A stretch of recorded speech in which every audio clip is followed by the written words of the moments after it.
мисалы мына азыркы былтыркы жылы ТЭЦ Ош шаарына анан Бишкек шаарына башкарууга өттү Айбек Жанышбекович, Сон Калматович. Мына сиздер отурасыздар. Негизинен алганда буга чейинки Минэнерго алып барган саясат менен азыркы сиздерге өткөн айырмасы кандай экен? Бир мындай айырма болдубу өзү негизи? Кайсыл жагы плюсу бар, кандай жагы минусу бар? Негизи Алишер Абибуллаевич, негизинен алганда ошол эле жумуш жүргүзүлдү бүгүнкү күндө. Бир гана айтып кетиш керек, эми Бишкек шаарына өтүп атканда дагы көптөгөн күмөндөр болуп, сын пикирлерди айтылды. Эми Бишкек шаары өзү эптей албайт, ишти алып кете албайт деген маселелер да көптөгөн жерден айтылып коюлган болчу. Бирок мен айтып кетейин, биз ушул ТЭЦти алгандан баштап бир да күн ТЭЦ боюнча ишти токтоткон жокпуз. Ремонттон өтө турган иш чараларын баары биз жанакы авариянын кесепетин жоюу үстүндө иштедик. ТБ компанияны чакырып 3-чү, 4-чү блокторду жаңы эмеден ТЭЦтен оңдоодон өткөргөн болчук. Анан мисал айтып кетсем, биз өндүргөн электроэнергияны дагы биз 1,7%-га көбүрөөк өндүрдүк бул жылы. Андан сырткары 460 кубаттуулукту кармап келдик. Ошондо дагы бизде 100 мегаватт резервте бар болчу да. Ошондо 450-470 мегаваттка чейин биз кармап келдик да. Биз ошол коюлган талаптардын баарын толугу менен аткарганга мүмкүнчүлүк алдык. Ошол эле учурда биз белгилеп кеткибиз келет, көмүрдүн көлөмүн бир жылдары көмүр жетпей калды деп дагы ажиотаж болду эле. Бирок бул жылы биз 125 миң тоннадан азайткан жокпуз да. Ошол көлөмдү кармап, убагында камсыздап көмүр менен биз ишти жүргүздүк. Бир мындай плюсу бар жери, биз бул жылы 701,7 миллион сом үнөмдөгөнгө мүмкүнчүлүк алдык да.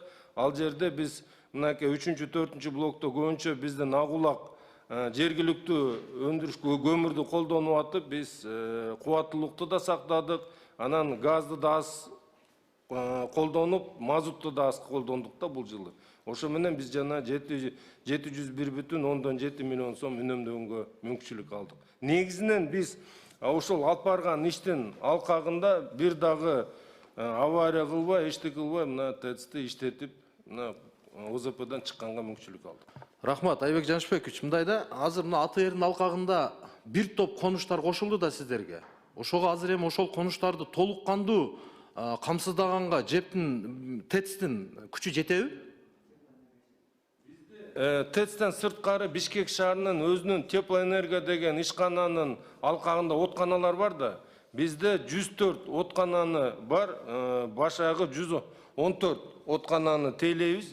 Бүгүнкү күндө ошол АТРдин алкагында өткөн отканаларды тез арада биз жанакы көмүрдөн башка эмелерге өткөрдүк да, альтернативный эмелерге. Анан кийин бүгүнкү күндө бүт баарын биз ишке киргизип иштеп атканга мүмкүнчүлүк алдык. Андан сырткары жана тепловой насос деп коет, анан солнечный электроэнергия, ошонун баарын бизге ишке киргизип атабыз да.